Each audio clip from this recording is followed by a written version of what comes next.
Hello student. चलिए आज की वीडियो में बात करते हैं credit control policy of central bank. Central bank के द्वारा क्रेडिट कंट्रोल पॉलिसी किस तरह से लागू किया जाता है और क्या होता है क्रेडिट कंट्रोल पॉलिसी।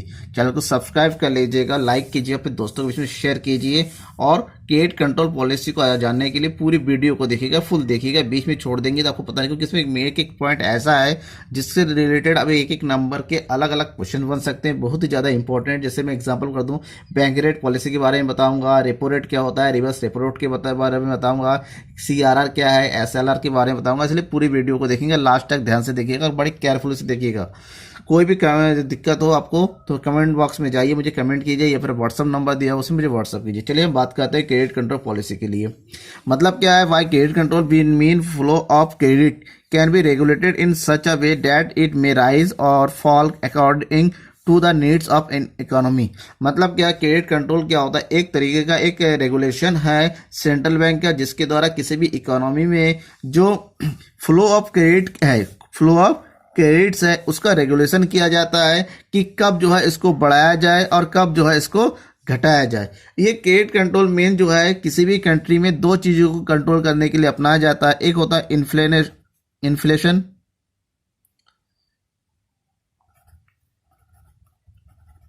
और दूसरा है डिफ्लेशन। ये दो चीज़ों को कंट्रोल करने के लिए क्रेडिट प्रॉफिट किया जाता है, वो क्रेडिट कंट्रोल की पॉलिसी अपनाई जाती है। इन्फ्लेशन को हिंदी में कहते हैं महंगाई की स्थिति या मुद्रास्फीति, मुद्रास्फीति। और ये होता है मुद्रा अविस्फीति। अब यहाँ पर क्या है, मुद्रास्फीति, अविस्फीति, इन्फ्लेशन, डिफ्लेशन क्या होता है, इसके लिए आपको फिर नेक्स्ट और वीडियो का इंतजार करना पड़ेगा। मैं शॉर्ट में बता दूँ, एक ऐसी स्थिति होती है, एक ऐसा टाइम होता है जहाँ पर वैल्यू ऑफ मनी जो है डाउन हो जाता है, और डिप्लेशन एक ऐसी स्थिति होती है जब वैल्यू ऑफ मनी जो है इंक्रीज होता है। अब यहाँ पर क्या होता है, इन्फ्लेशन स्थिति में देश में जो है बहुत ज़्यादा महंगाई बढ़ जाती है, और डिफ्लेशन की स्थिति में देश में मंदी आ जाती है, लोगों के रोजगार नहीं रहता है, चीज़ों के दाम घट जाते हैं। इन्फ्लेशन में महंगाई आती है लेकिन लोगों को रोजगार मिलने लगता है। तो ये दो चीज़ें, इन दोनों चीज़ों को कंट्रोल करने के लिए क्रेडिट कंट्रोल पॉलिसी अपनाई जाती है। क्रेडिट कंट्रोल पॉलिसी को दो तरीके होता है। अगर हम बात करें सही तरीके से, क्रेडिट कंट्रोल पॉलिसी है, इसके अंदर दो तरह की पॉलिसी अपनाई जाती है सेंट्रल बैंक के द्वारा। सेंट्रल बैंक भारत का जो है आरबीआई के द्वारा जो अपनाया जाता है। सबसे पहला जो पॉलिसी है उसको बोलते हैं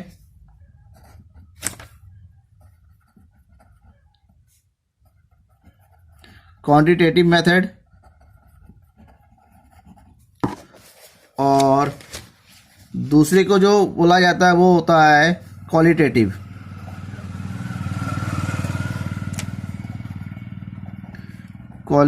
मेथड।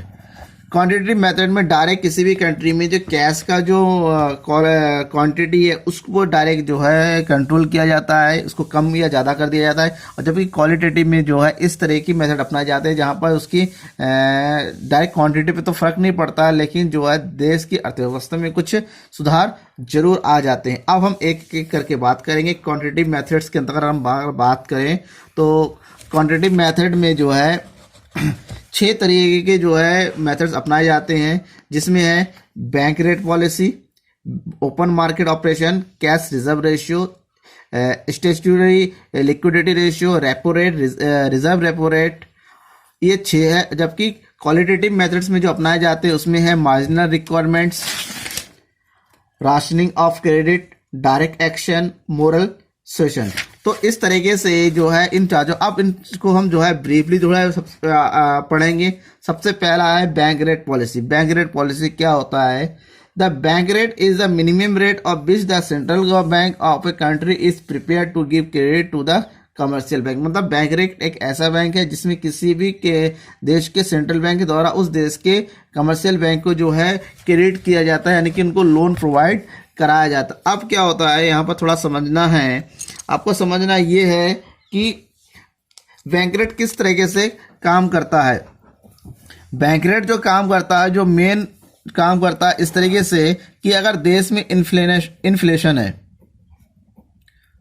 अगर इन्फ्लेशन है या फिर डिफ्लेशन है, तो ध्यान में रखिएगा, इन्फ्लेशन की स्थिति में देश में अगर महंगाई की स्थिति है तो जो बैंक रेट होता है, बैंक रेट को इंक्रीज कर दिया जाता है, बैंक रेट को बढ़ा दिया जाता है। और डिप्लेशन की स्थिति में जो है बैंक रेट को जो है डिक्रीज कर दिया जाता है, घटा दिया जाता है। ऐसा इसलिए होता है, अगर मान लीजिए बैंक रेट को बढ़ा दिया जाता है तो इससे जो है लोन महंगे हो जाते हैं, यानी कि सेंट्रल बैंक से कमर्शियल बैंक को मिलने वाला जो क्रेडिट होता है, लोन होता है, वो बड़ा महंगा हो जाता है। इससे उनको कम लोन मिल पाता है। जब वो महंगा हो जाएगा तो कमर्शियल बैंक की जो है नॉर्मल कस्टमर्स को जो है लोन भी महंगे रेट पे देते हैं, जिससे मार्केट में धीरे धीरे लोग लोन लेना कम कर देते हैं और पैसों का जो है, मनी का जो क्रेडिट का है, उसका जो संचालन जो है, ऑपरेशन जो है कम हो जाता है। डिप्लेशन में मार्केट में पैसों की जरूरत पड़ती है, पैसों की कमी के कारण डिप्लेशन की स्थिति आ जाती है। ऐसे में बैंक रेट को जो है डिक्रीज कर दिया, घटा दिया जाता है, जिससे लोन सस्ते हो जाते हैं और लोगों को सस्ते दर पर लोन मिलने लगता है और वो पैसे लेने लगते हैं। ये तो हो गया। अब बैंक रेट की बात करें। अब बैंक रेट के बाद नेक्स्ट आता है open market operation. Open market operation क्या होता है? It refers to the sale and purchase of securities in open market by the central bank. By selling the securities of central bank withdraws cash balance from the economy and by buying the securities the central bank contributes cash balances in economy. Cash balances are high powered money.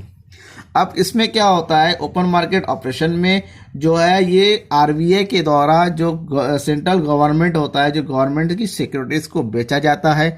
इससे जब इसको जब बेचा जाता है तो इसको जो मार्केट में इसको जब खरीदा जाता है, मार्केट से मनी जो है बैंक के पास आ जाता है, या फिर जब इसको वापस जो है रीपर्चेस किया जाता है सेंट्रल बैंक के द्वारा, तब मार्केट में तब पैसों की कमी हो जाती है।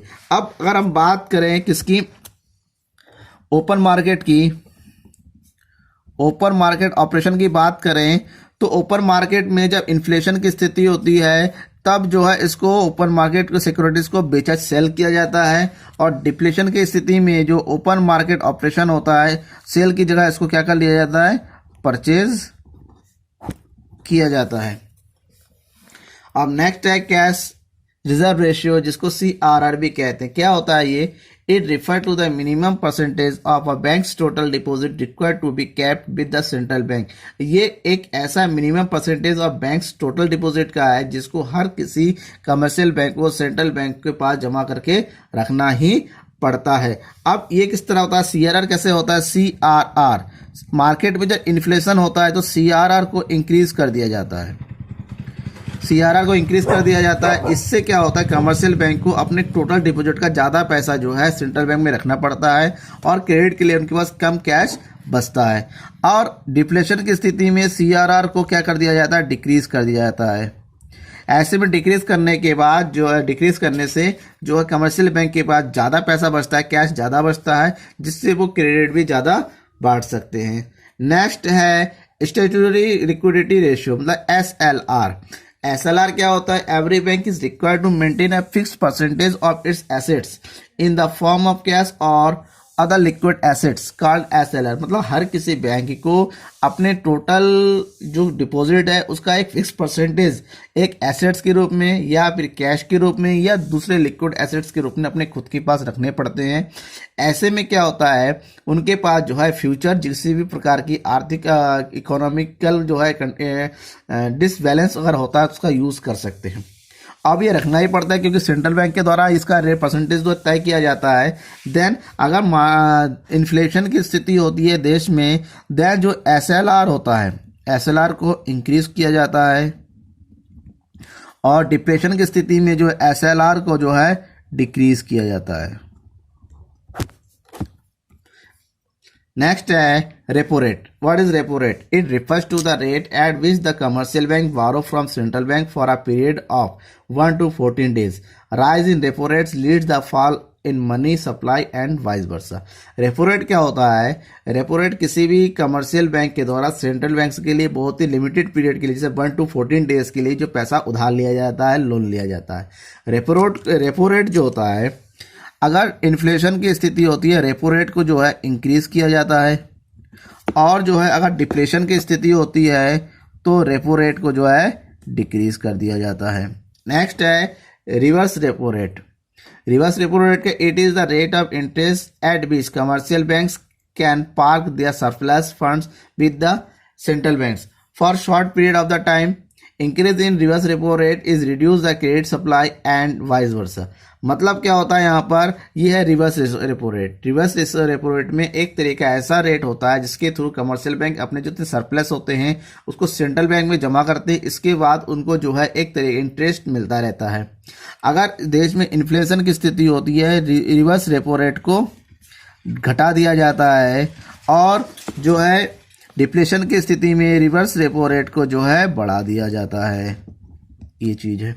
ये तो हो गई आपकी क्वांटिटेटिव मेथड्स। अब हम बात करते हैं क्वालिटेटिव मेथड्स में। क्वालिटेटिव मेथड जिसके अंतर्गत जो है इकोनॉमिक में इस तरीके की जो क्वालिटी ऑफ क्रेडिट अपनाया जाता है कि लोग जो है अल्टरनेटिव यूजेस के थ्रू जो है क्रेडिट ऑफ इकोनॉमी जो है कंट्रोल करते हैं। अब इसमें सबसे पहले है मार्जिनल इकोनॉमी रिक्वायरमेंट्स। अब मार्जिनल रिक्वायरमेंट क्या कहता है, it's refers to the limit which is deducted from the value of security provided by the borrower before getting them loans। मान लीजिए rationing of credit। What is rationing of credit? Is refers to fixation of credit quotas for different business activities। Rationing of credit is introduced when the flow of credit is to be checked particularly for specified activities in the economy। Next is direct action। What is direct action? The central bank may initiate direct action in the form of fines and penalties against the member banks in case they do not comply with its directives। Last is moral session. जब कोई भी चीज काम नहीं करता है, जब केंद्र तब जो है सेंट्रल बैंक के द्वारा मोरल सेशन किया जाता है ताकि जो है कमर्शियल बैंक जो है देश की अर्थव्यवस्था को सुधारने के लिए जो है प्रॉपर स्टेप्स ले सके। By this measure central bank requests bank to lend more or not to lend the some exceptions। The central bank is often improved to issue directives to member banks। Such direct orders are in the form of directional control, providing loans of particular types or giving advice to grant loan to priority sectors। Thank you।